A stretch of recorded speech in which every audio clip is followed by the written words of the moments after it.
Magandang oras mga kababayan, mga ka-Golden Boy. Merong balita ngayon na kumakalat sa internet na di umano ay nabayaran ng ICC under the table kaya pumayag daw ito na bigyan si Digong ng interim release o itong pansamantalang kalayaan. 50-50 daw ang chance nito, sabi ng attorney ni Digong na si Nicholas Kaufman. Ay meron daw isang bansa na handang kumupkop kay Digong kung sakaling papayag ang ICC Netherlands na bigyan siya ng kalayaan. Kasi hindi siya tanggapin sa Pilipinas kaya kailangan mayroong isang bansa na membro din ng ICC ang kukupkop. Ano bang strategy ito? Meron na namang strategy, di ba? At nagkabigayan daw, merong under the table na na agreement. Kaya ito ang balita atin muna panoorin courtesy ng UNTV. Hiniling ng kampo ni dating Pangulong Rodrigo Duterte sa International Criminal Court o ICC ang interim release o pansamantalang paglaya at paglipat ng dating Pangulo sa hindi pinangalanang bansa. Sa isang dokumento na makikita sa ICC website, nakasaad doon na may isang bansa na pahayag ng kahandaang tumanggap kay dating Pangulong Duterte habang siya ay pansamantalang nakalaya. Nakasaad pa sa petisyon na nakahanda ang naturang bansa na ipatupad ang mga kondisyon na maaaring itakda ng ICC. Ayun, so anong bansa kaya ito, no? Kasi kung bigyan ng kalayaan si Digong ay merong mga kondisyonis na nakakabit yan sa kanyang pansamantalang kalayaan na tinatawag na interim release.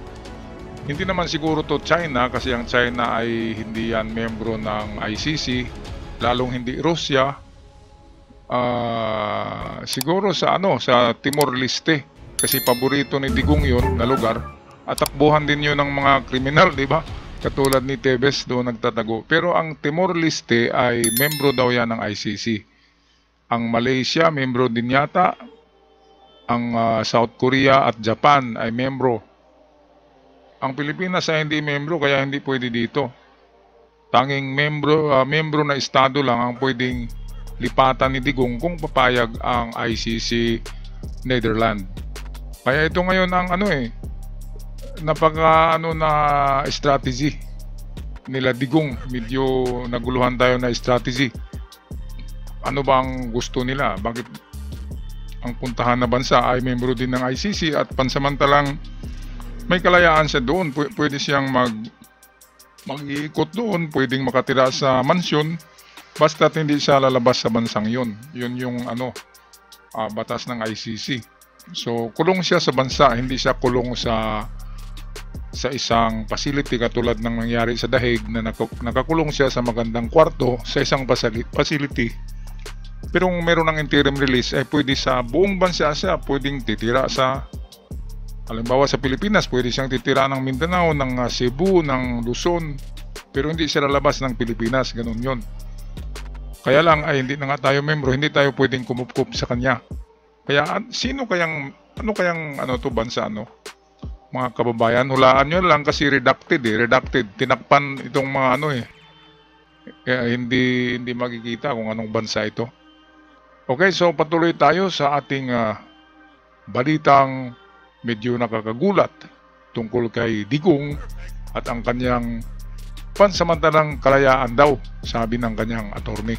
Iginit din ng kampo ni Duterte na hindi siya kwalipikado para sa karagdagang pre-trial detention dahil wala siyang kakayahan na tumakas o makasagabal sa investigasyon. Si dating Pangulong Rodrigo Duterte po humirit sa korte na pakawalan siya sa the Netherlands at i-detain siya sa isang bansa na hindi pinangalanan pero dapat miyembro ng ICC. Alright, so kaugnay dito ay narito si Attorney Maria Cristina Cunte, ICC Assistant Counsel to in the Philippines. Ito yung di ba? Kilala natin to si Cunte at ang ating ka-broadcaster dito ng DZMM Teleradio. Ay meron silang dito talakayan at atin pakinggan at bigyan ng reaksyon mga kababayan. Anong masasabi po ng prosecution o ng kampo po ninyo? Kasi hindi, member ba kayo ng prosecution nun, attorney? O, Hindi, hindi, di ba? Victims. Sa Anong reaksyon ng mga biktima sa hirit ng dating Pangulong Duterte? Naku, madaling araw, mahirap manggising. Pero, sakto nga, kagabi kasi merong forum or discussion sa People's Academy tungkol sa ICC. Kaka-report ko lang, kaka-lecture ko, sabi ko, iniintay nga namin kung mag-i-interim release. Patak ng 12 midnight, yun na nga, na-upload. Kasi ang 12 midnight sa atin, 6 p.m. sa kanila. Opo. So after hours. Ang tansya ko doon sa mga biktima na hindi pa nagigising, yung iba, talagang mabubuhusan ng tubig dahil sabi ko nga, ang hirap namang aralin yung isang potential interim release noon. Pero simulat sa poll, ayaw nila, hindi sila pabor sa special treatment kay Duterte.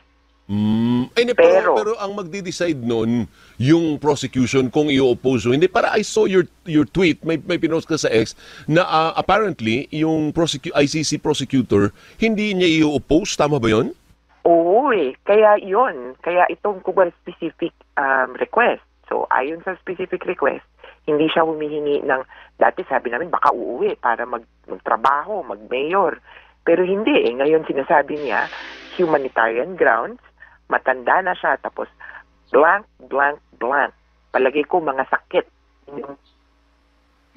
So, ito pala ang hiling ni Digong na pansamantalang kalayaan ay hindi siya mag-oppose sa mga kondisyones ng ICC.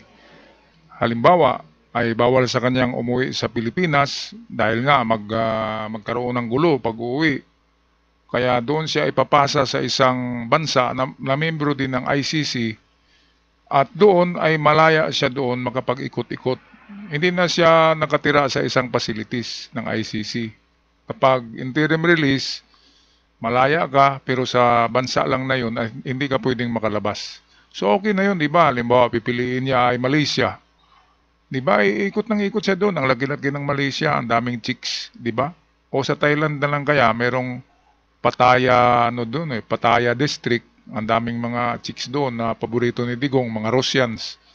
Kaya, baka ito na yung hiling ni Digong kasi matanda na nga siya, maraming sakit, na magliwaliw na lang siya, magpapasyal-pasyal na lang sa isang lugar na malaya siya, hindi katulad sa Dahig, sa Netherlands, na hindi pwede doon Kaya, bibigyan kaya ng kasi hindi nag-oppose ang nakapagtataka dito ay hindi daw nag-oppose ang prosecution ng ICC sa sinabi na ito ng counsel ni Digong na si Nicolas Kaufman. Ibig sabihin ay 50-50 na pwedeng mabigyan nga ng pansamantalang kalayaan si Digong sa ibang bansa. Pero tiyak nito, hindi ito Pilipinas, mga kababayan. Kaya patuloy tayo, makikinig tayo dito kay Attorney Maria Cristina Conti, ang ICC Assistant Counsel in the Philippines. At ito na yung clincher. Sinabi niya sa defense. Kaya sabi ko, naku, pwedeng bluff din ito. Huwag tayong paluloko. Pero bakit mo ilalagay sa isang dokumento kung masisilip ka? Sabi nila, one, ang prosecutor ay pumayag na o hindi mag-o-oppose. Pangalawa, may pumayag na ring bansa na sasalo sa kanya. At kumbaga, ito yung kondisyon Kaya medyo parang, ano ibig sabihin ng Attorney Maria? Para Attorney Conti, ano ibig sabihin nun? Parang minaniobra na, kung mga tinrabaho na nila bago pa nila final. Parang gano'n, hindi ba? Kasi sabi niya, pumayag na raw yung bansa tapos ang pagkakasabi nga, i-counsel, meaning si Kaufman, at yung chief prosecutor, noon pa si Karim Khan, nag-uusap na daw right after the arrest. So may ganong ganun ba? So ganun nga mga kababayan, parang ito yung sinasabing under the table si Khan, yung kalbo na prosecutor ng ICC at si Nicolas Kaufman, ang legal counsel ni Digong. May usapan na daw under the table. So kung under the table yan, merong involved na pera. Ang dami talagang pera nila Digong, no? Kahit European ay binabayaran Kaya pala umalis si ang prosecutor na kalbo si Karim Khan, kaya pala umalis napalitan siya ng isang Aprikano ngayon. Kaya pala, dahil mayroong under the table. Pero yun yung kausap nila si Khan. Ngayon, iba na ang prosecutor ngayon Yung si Lian ba yun? Yung Aprikano, isang negro. Ay baka hindi yung pwedeng i-under the table nila Digong. Diba? So, palagay ko, basura pa rin tong request nila. Ibabasura ito kasi ang kausap nga ay si Karim Khan, yung naunang prosecutor, pero wala na yun. Ngayon, pinarita na. Kaya hindi na pwede. Ewan ko lang kung mabayaran din niya yung prosecutor ngayon na bago, ay baka pwedeng mabigyan ng 50-50 chance na interim release at doon siya magliwaliw sa Thailand. Halimbawa dyan sa Thailand, napakaraming nightclub dyan. Yan ang paborito ni Digong.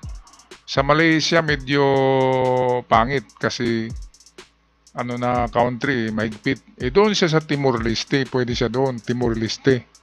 Kasi parang lang doon, libre lang, di ba? Doon, pwede siya doon. Pwede naman siya sa South Korea o sa Japan kung kukunin siya or papasukin doon sa mga bansang yun. Kaya meron na palang pre-arrangement dyan, ina-arrange na yan. Bago sila nagsalita ay parang okay na, aprobado na. Kaya nakakagulat na balita. Kung magkatotoo ito, ay isa na namang itong palusot na strategy para makalabas sila sa ICC. At kapag nakalabas na, mayroon ng interim release, ay malaya na siyang magagalaw-galaw, di ba? Mga kababayan, ano sa palagay nyo? Merong something fishy, di ba? Something fishy sa deal na ito na under the table daw ang ICC. Alright, tapusin natin ang balita courtesy sa atin ng Tili Radio Serbisyo. Nag-uusap na sila. Oo, kaya yung pag-uusap naman nila, sa intindihan namin, meron talaga. At ang kalakhan nun ay pag-uusap tungkol sa evidence. So, palitan ng ebidensya. Pero yung kumaga na under the table din itong interim release, nako. Pero yung mga biktima ba ay walang say doon? Ibig sabihin, hindi ba sila pwedeng pumunta din sa court at sabihin, we oppose? Or trabaho yun ng prosecutor? Depende yan sa court kung paano nila i-appreciate. Kasi ako, ang worry ko, yung blank, blank, blank, so matanda na siya, tapos blank, blank, blank, yung kung sakit yun at urgent, ay maaaring magpa siya according to the merit yung court. Kasi urgent Ano yung blank, blank, blank na sinasabi mo? Parang redacted? Redacted, sorry. Redacted. Okay. Redacted. Okay. Heavily redacted itong version na nakita natin. Hindi natin alam yung ground. Hindi natin alam kung ano yung estado, yung state na patanggap sa kanya. Hindi natin alam yung conditions. Kaya parang medyo nangangapading kami sa dilim. Pero ang klaro, meron. Pero may hearing pa ba doon? Di ba may motion? Ano po? Yan ba idadaan pa sa hearing o antemano magdi-decide na yung ICC court? Bihira na yung hearing dito sa ICC court Kasi, kumbaga, hindi katulad sa atin na, argue, kabila argue. Sa kanila, pwede silang magpasya ng ayon lang doon sa mga sinasabi, lalo na kung urgent. Ayan, so mga kababayan, kaya pala, pwede palang magdesisyon kaagad ang ICC kapag papayag sila sa hiningi ni Digong na interim release, ay pwede daw kaagad. Dahil sa ang padalhan naman sa kanya na bansa, kung saan siya ipadala, ay membro din naman ng ICC at madali siyang matuntun doon kung sakaling magtatago siya. Ang problema kung sa Timor-Leste yan, ay ang Timor-Leste, ang daming mga palusot, di ba? Kaya nga doon nagtatago si Tebes, si Arnie Tebes, dahil nga rin doon, pira-pira din doon ng mga opisyalis. Kaya sa palagay ko, Timor-Leste nga ang punteriya ni Digong dahil palagi niyang nababanggit ang lugar na ito kapag siya ay magsasalita dito sa Pilipinas. Paborito niyang lugar ang Timor-Leste. Kaya kung mabigyan ito ng pansamantalang kalayaan ay tuloy-tuloy na yan na pagkalusaw. Kasi nga, mayroon na siyang mga malubhang sakit at ang mga malubhang sakit na yan ay grounds yan daw ay grounds para bigyan siya ng pansamantalang kalayaan o baka kung maawa ang ICC sa kanya ay tuluyan na napalayain siya, di ba? Mga kababayan, ano sa tingin nyo? Kaya ito, nagsakit-sakitan na siguro si Digong o sinadya nang magkasakit siya doon para makalabas siya, para magkaroon ng interim release. Kasi isa yun sa mga grounds. Redacted redacted sabi ni Conte, hindi makikita yung mga sinasabi ni Digong na sakit, hindi makikita kasi redacted, tinakpan. Kaya merong grounds at inamin ni Conte na meron ngang pinag-usapan. Kaya atin na lang antayin ito. Nakakalungkot ito kung hindi matuloy ang paglilitis ni Digong sa September 23, nakakalungkot. Yun naman ang hinihintay ko para malaman natin, di ba? Ang dami talagang pautot nitong mga Duterte, no? Kahit si Sara ngayon nagtago na sa Malaysia. Meron na siyang summon letter or summon. At 10 days niyang anuhin ito. Dapat sagutin. After 10 days, kung wala siyang sagot, warrant of arrest nang ipapadala sa kanya. Kaya kailangan umuwi siya sa Pilipinas within or before 10 days galing sa pagkatanggap ng summon letter. Nandoon na sa kanyang opisina sa Office of the Vice President. Okay mga kababayan, ako magpaalam na. Paki-comment na lang sa ating comment section sa inyong saloobin tungkol dito sa under the table deal ng kampo ni Digong at ng ICC. Totoo ba ito? Totoo bang magkaroon ng pansamantalang kalayaan si Digong? Hanggang dito na lamang muna ako mga kababayan, mga kagulin boy. Hanggang sa muling videong i-upload natin.